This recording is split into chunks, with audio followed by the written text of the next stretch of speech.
I don't know if somebody has like a TV going in the background, but before the meeting starts, just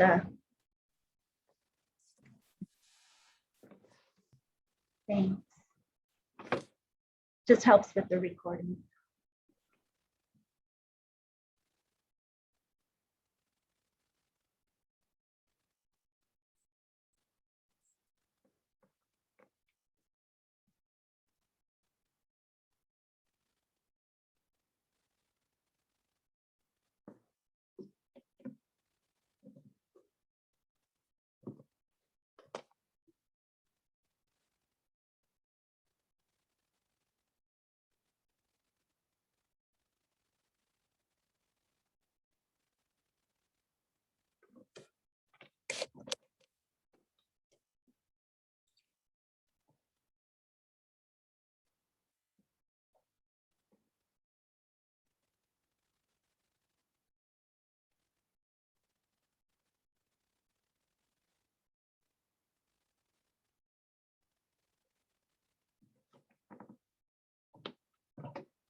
All right, looks like we're about at the half-hour point, so we can start with roll call.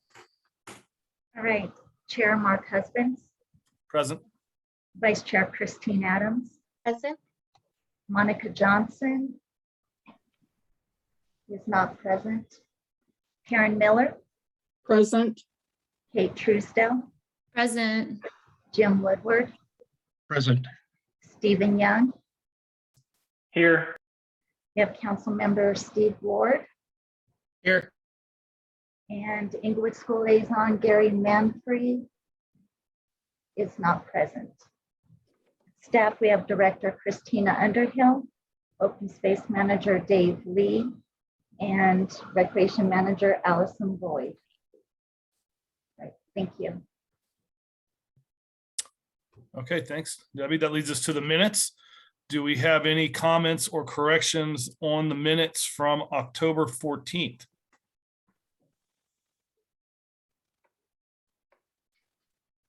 I'll move the minutes. Do we have a second? I'll second. All those in favor of approving the minutes as Aye. presented, please say aye. All opposed, please say nay. The motion to approve the minutes is carried. All right, so that takes us down to staff shortage. All right, Christina? thank you. Yeah, and Debbie, make note, Monica Johnson has joined us. Welcome, Monica. Hi. Okay, so staff shortage, we're like most industries are struggling with staffing at this time. Broken T short on staff. We're short on aquatics instructors at the ERC at Inglewood Recreation Center. Parks is struggling as well.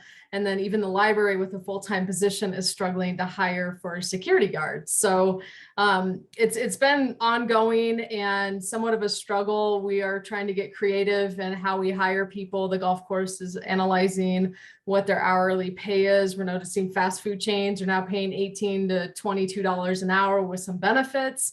It's hard for the public sector to compete with that because a lot of our revenue is, generated through programs that these staff are running. And if programs aren't running, staff, won't get paid, those sort of things. So it's just been a challenge over the last few months. And we have kind of bad feelings that it's going to roll into 2022. And so if you know of anybody who's looking for a job, part-time, full-time, seasonal, send them our way. We'd love to hire them and check them out. But Dave, do you have anything else you want to update regarding parks? Yeah, I just wanted to add a couple of things. In parks, some of our staffing shortage is due to a retirement, one guy leaving for another job, higher paying job, one person having surgery, and one person with an extended COVID case that's been ongoing since August, beyond missing other people as well. The golf course maintenance staff is missing a full-timer as well. However, one light or bit of good news is we were successful in hiring a homeless gentleman, and he's working for us in the parks, and we're trying to get him back on his feet and back to normalcy, what the rest of us, I guess, consider normalcy. That's great. Dave, what kind of functions is he performing? Just parks maintenance work. Cool. He was a gentleman that I met over in Cushing Park, and I think his circumstances were somewhat unique in that he actually wanted to leave the situation that he was in. He doesn't have the issues of alcohol or drugs or mental health as many of the others do. And so we saw it fit to try to get him employed with us and in somewhat of a stable situation. And so far it's worked out. We're trying to find him permanent housing right now, and it's not easy, especially being a single male and over the age of 20. Is there like a job posting link or something that we could share out, like with people we know in our networks? Yeah, we've got all the jobs posted at the Human Resources site, and we can copy that and send it out to you all. I think this is going to be ongoing. I've been meeting with other agencies in Parks and Recreation, and we were lucky, like with Pirates Cove this last summer, that we had enough staffing to be open. However, we had to close during the week early in August because we didn't have enough lifeguards to be open and be open safely.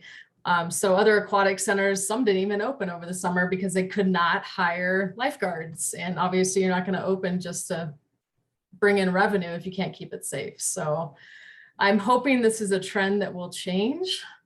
It's so odd. It used to be, people, I know myself personally, I looked at Parks and Recreation growing up and wanted to work in it. That was my first job, and it's something to get on your resume and all that. And now it's just a different time we're in with what people are expecting. We have people that apply for jobs that, maybe the job pays $50,000. That's as much as you're going to get, and they're asking for $70,000. So it's just tough. It's just an interesting situation I think the United States is in, especially Colorado. And yeah, we'll send you the link for Human Resources, and it's going to be ongoing. You're going to see, actually, I'll talk about new positions next, if that's okay, Mark. It kind of rolls into that. So as a city, we have 19.5 new positions coming online in 2022, which is really exciting for the city. And we're hoping to get really great qualified employees. Parks, Recreation, Library, and Golf is getting 4.5 of those 19.5 positions. So we're going to be hiring for a recreation supervisor at the Inglewood Recreation Center, a guest services supervisor, and those are both full-time benefited positions, as well as a part-time position for childcare. And that position is going to be a childcare director to be hired in the spring to get ready for summer camps. And then also in parks, we're getting 4 seasonal employees for a parks detail crew. And that's going to be picking up projects that our crews can't normally get to. We get a lot of requests for projects around the city that aren't parks related that this crew will help out with. So Public Works sometimes needs help spraying weeds or trimming bushes off of right-of-ways and various things like that. And so this detail crew is going to address some of those needs that we haven't been able to address in the past. And then another position is an assistant city forester, and that's going to fall under parks. And Dave is our city forester, but we'll get an assistant one. And this position is going to implement the Emerald Ash Borer program. We're looking to start up a grant program to help homeowners out who have ash trees and the health of their trees, making sure that when the Emerald Ash Borer comes through our city, we are prepared and ready because it will wipe out our tree canopy quickly. So those are the 4 positions we are getting. And again, like I said, we'll get the HR link out to you all. Keep an eye on that if you know anybody looking for jobs. 19.5 brand new positions will come in online. Probably some of them will be posted before the end of this year, getting ready to get these positions started at the 1st of January and hit the ground running. So I have a feeling we're going to see a lot of job postings throughout the year with just regular turnover, with retirements and people leaving for other opportunities. But we're excited. This is going to be good. It shows the city is pretty healthy financially. And I think a lot of great things will happen by adding these new positions in. The recreation supervisor position over at the ERC, I've talked to Allison, and we're kind of keeping that open a little bit. They'll help oversee our guest services. But also depending on their background and interests, they may roll into our different programs, whether it be athletics or farm and train. I kind of joke, if we find somebody that has a zoology background, they will oversee our farm. But anyways, we'll see what we get. So again, share if you can and encourage people to apply. It's a good place to work.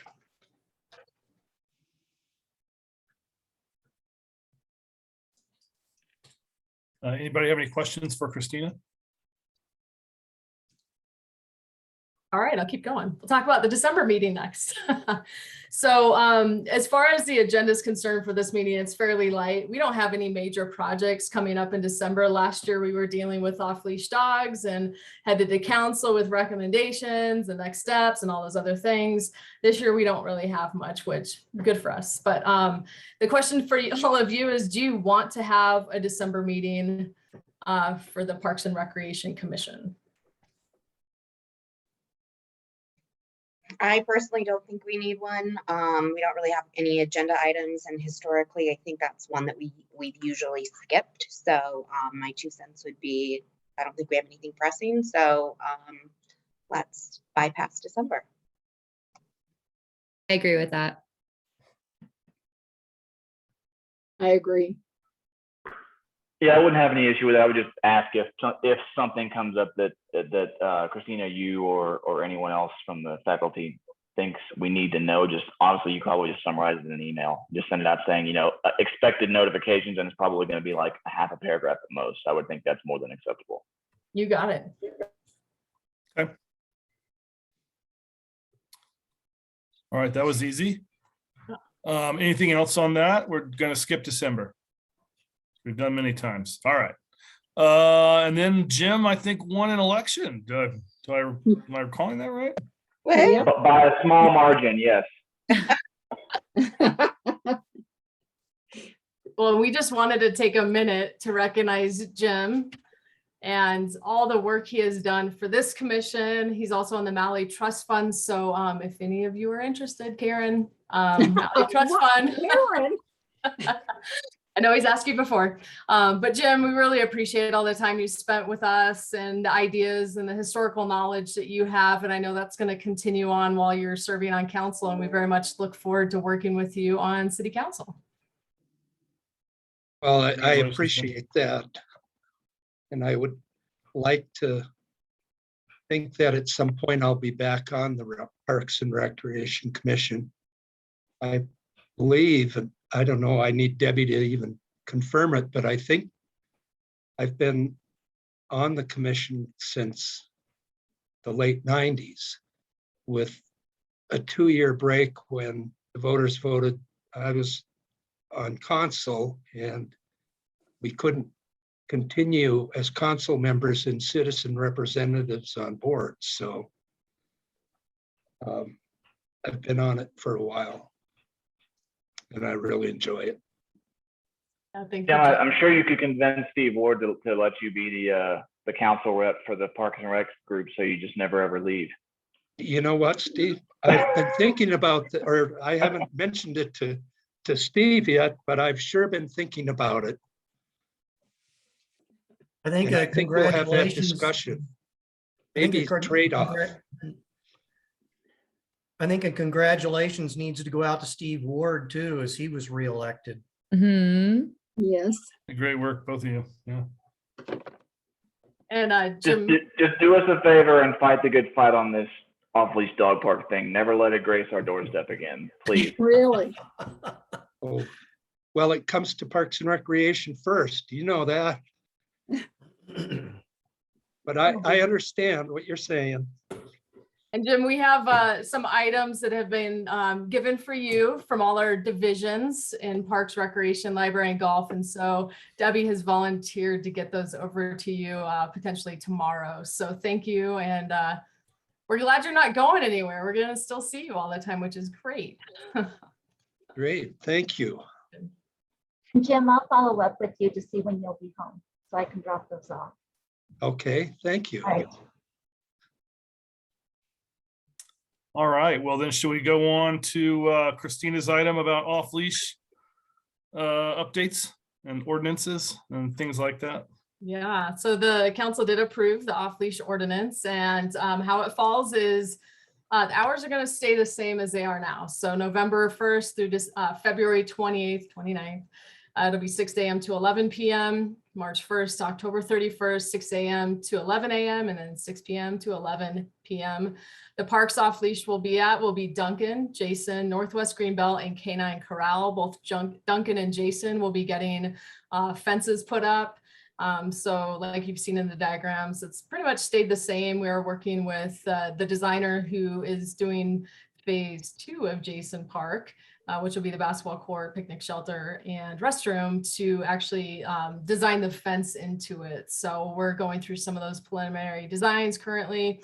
Nothing groundbreaking, it's a fence, but that will separate the off-leash area from the non-off-leash side. And then, and that's all going to be effective January 1st. So we're regular right now. You're going to see people at Centennial with off leash, the programs as is until January 1. And so the commission must know that at the 3-month, 6-month, and 9-month mark, we will have reports for you on how everything is going, just to keep you updated. So you'll continue to hear about off leash, but hopefully it's positive and well received by the community. And then we plan on taking a 1-year update to council in January of 2023 to let them know how the program's going and see if there's any modifications or continue as is. So Dave, myself, parks crews are working on getting signage changed. We're going to really sign as much as we can, especially the on-leash parks, to make sure people are aware these are on-leash only parks. So that's quite a few of our parks. But then wherever there's a fence, we'll make sure we advertise. So hopefully it is very clear which side is off-leash, which side is on-leash.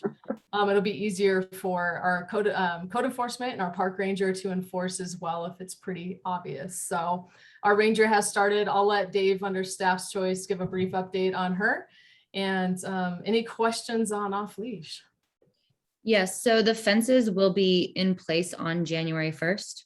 We hope, well, they've saying no. I would say hopefully, but what we will do is do a temporary fence until we can get the permanent fences installed. And Jason is going to have that temporary fence option. So when athletic programs are going on, we can put that up. So all something to work with. Dave's been meeting with Inglewood Unleashed, and he can talk a little about those meetings as well and that partnership moving forward.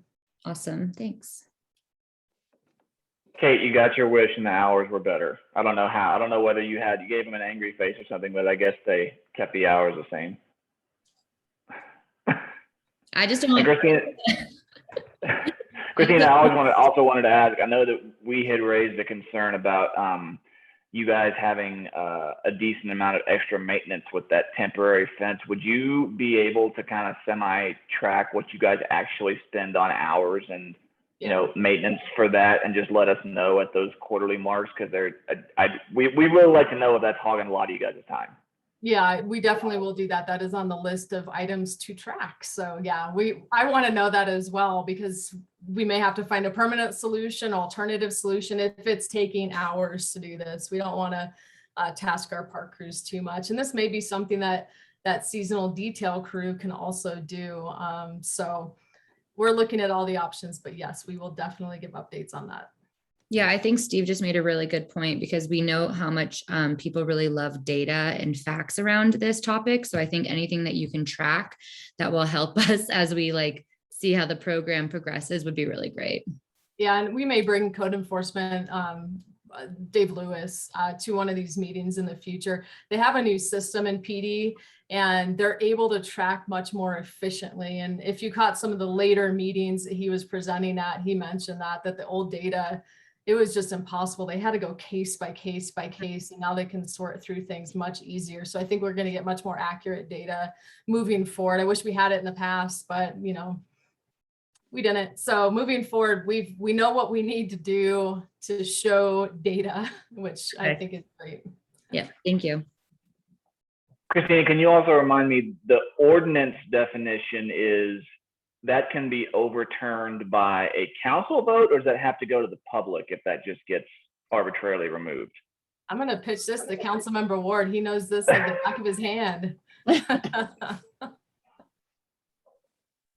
So the purpose of making this an ordinance was to allow the public to circulate a referendum petition if that was what they chose to do.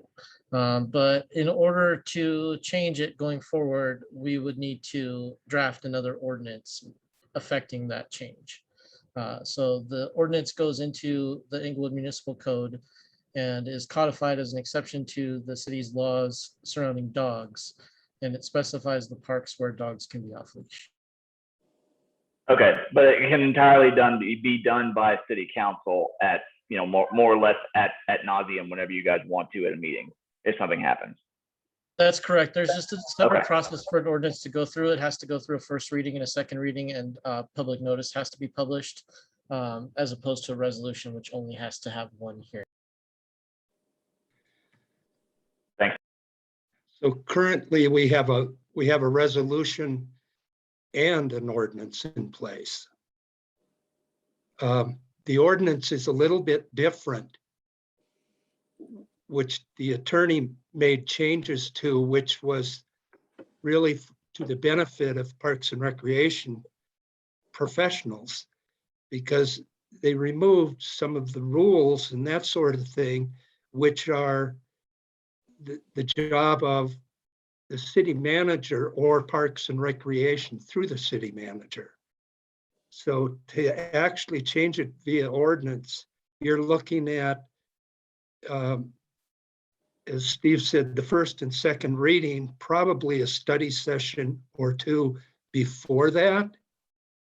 And then if that passes, 30 days after that is the earliest it would become effective, unless it was an emergency ordinance.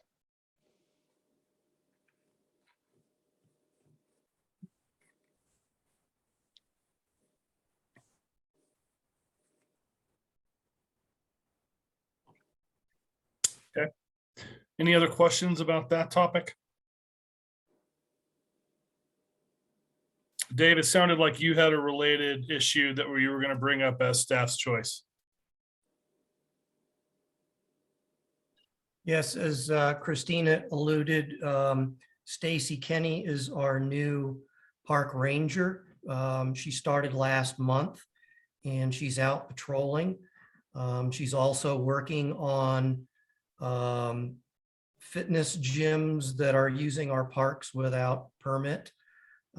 Dave Lewis gave her that one to start to work on as well. So she's already hit the ground running. Wonderful gal, and I think she'll do a great job going forward. Should I just keep on going through on staff choice?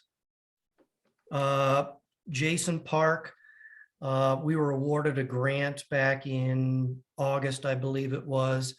We put that out to bid, and American Civil Constructors was the low bid. They're right there nearing or bordering Bellevue Park and Cornerstone Park. And I'm taking that to council on December 6th for their approval. I would expect that come January, they would start ordering equipment, restrooms, picnic pavilions, things like that. And then once the frost leaves the ground, start on the construction. I'm going to look at also rolling the fencing over into their contract as well, since they'll be out there, provided they give us a decent price on that. Christina talked a little bit about Inglewood Unleashed. Shortly after the ordinance, I met with a number of their board members and just wanted to solicit their help with signage and things like that. And also getting their help in educating the public moving forward as well. We got some dog bags that they can hand out, dispensers actually, they can hand out and put on leashes for people that don't have them when they come to the park, and then talk to them a little bit. I figured that was a good way for them to kind of break the ice and just remind people of what's going on with the off-leash program going forward. We also talked about Canine Corral. Council wanted us to do some research on the flooring in there, and it really comes back that they prefer the wood chips. So we don't have many wood chips from our chipping pile right now. So I've asked the guys to look into contacting tree companies so that we can add or refresh those chips out there.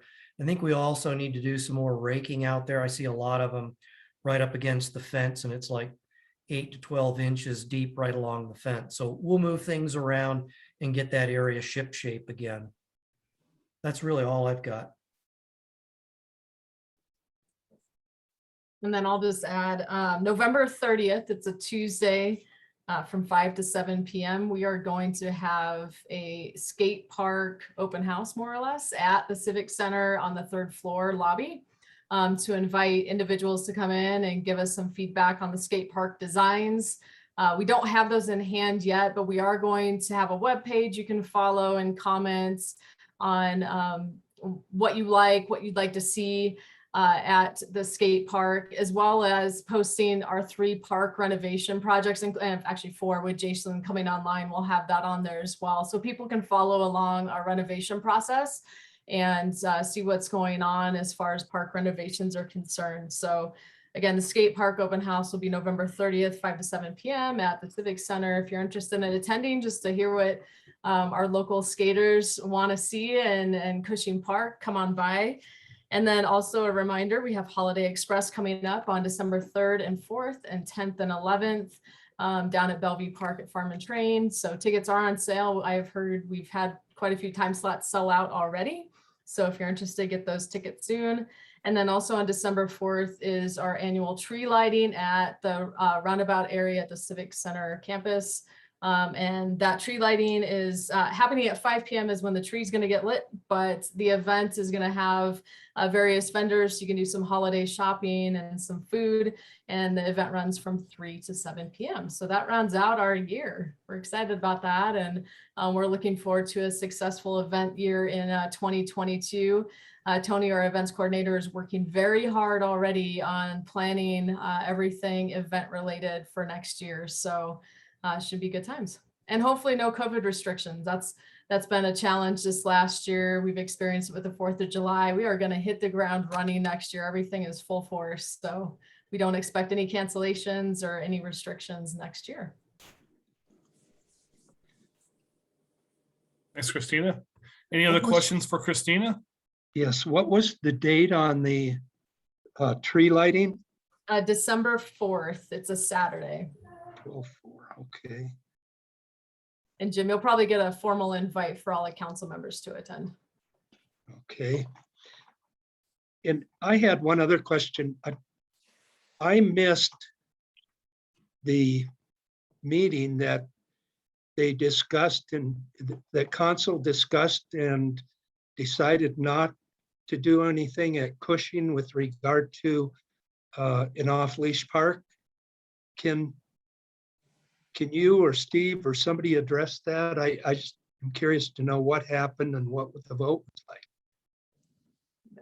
There just wasn't consensus for that. I supported it. Some other people had concerns about the location and the size. And so ultimately council elected not to place that dog park there. I think there was also concerns about the price of what it would take to do that. I remember in like the last meeting that we were in, even though it was part of the master plan. And just a side note, we are planning for going out for a parks bond in 2023. And so those are some of the items we might be able to include in the parks bond.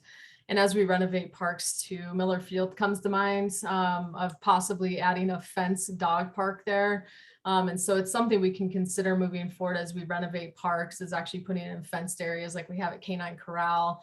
We know we have density issues coming into our city with all the different condos and apartment complexes and you name it, it's coming. So we know it's going to be an issue. Most people have dogs these days, it seems. We know our dog population in Inglewood is 6,000 plus. We're in a city of 35,000. So that's a pretty high percentage of dogs. And that's an estimate. We're not 100% sure. It could be more, might be a little less, but it's definitely a trend and probably here to stay. And so as Parks and Recreation professionals, it's something we watch. And as the commission, we'll definitely want your feedback on your thoughts going forward with adding dog parks, pickleball courts, various things into our park system. And one other option too for the parks bond that we've talked about that we do not have in our city that we would think would be super popular is down at Centennial Park. Not only putting a fenced dog park in there, but also kind of a pump track or a dirt bike BMX track down there. And some of the unusable space. So start thinking about items in our parks you might be really interested in seeing. We do have the master plan findings that came about in 2017.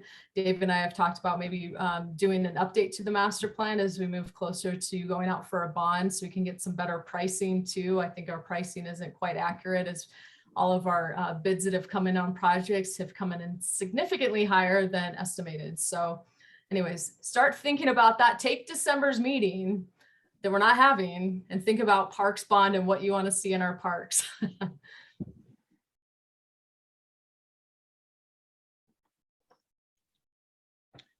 Okay, any more questions? Side note on dog parks. Centennial Park was originally the off-leash dog park, Canine Corral. The original recommendation was for at Centennial Park. And it was rejected by the dog off-leash community because of the location where in the park where it was at. It was a security issue on the north side of the park. So I think that's still a great location. That obviously would have to be a different location because when people looked at it, the security issue was a real concern. I had one question for Dave. Who are the members of Englewood Unleashed right now? Is it the same group that we've had or has it changed? It's changed a little bit. John Lieberman is still active. I think he might be the treasurer. Who else? Barb Chumley.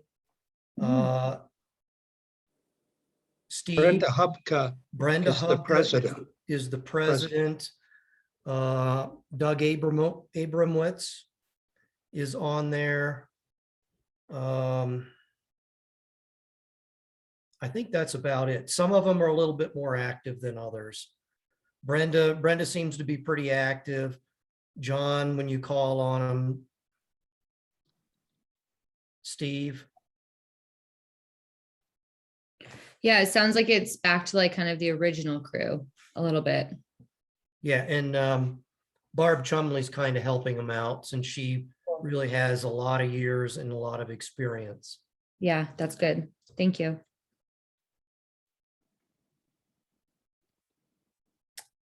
Anything else for Dave or from Dave? Not for me, thank you. Christina, did you have any more items?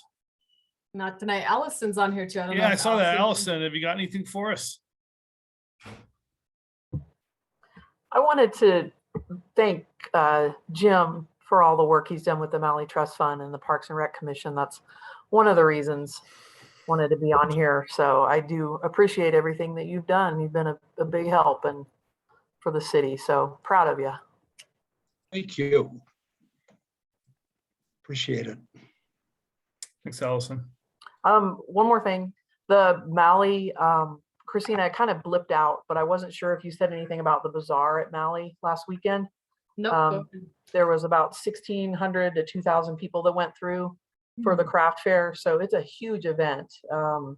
And so we were really excited with that. It went off pretty well. So next year, better make it, buy all your stuff. So I think the vendors did very well and we're happy with that to support small businesses too. So it was a pretty cool event. That's it. Anybody have any questions for Allison? All right, I guess that leads to Commissioner's choice. Steve Ward, we lost your camera. Are you still there? You got anything for us? I'm here. I see myself on camera, so I'm not Now sure. you're back. Yeah.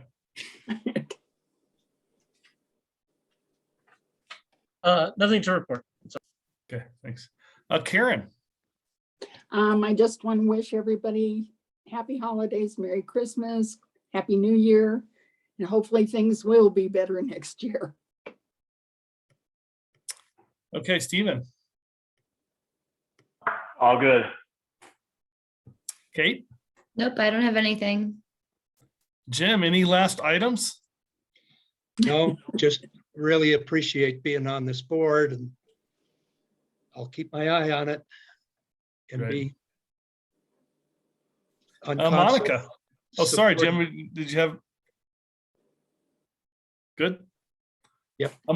Monica, you got anything for us? Yeah, congratulations, new council members, and sorry I have been a little hectic lately. I'm back in full force. Great. Thanks, everybody. Well, I don't have anything.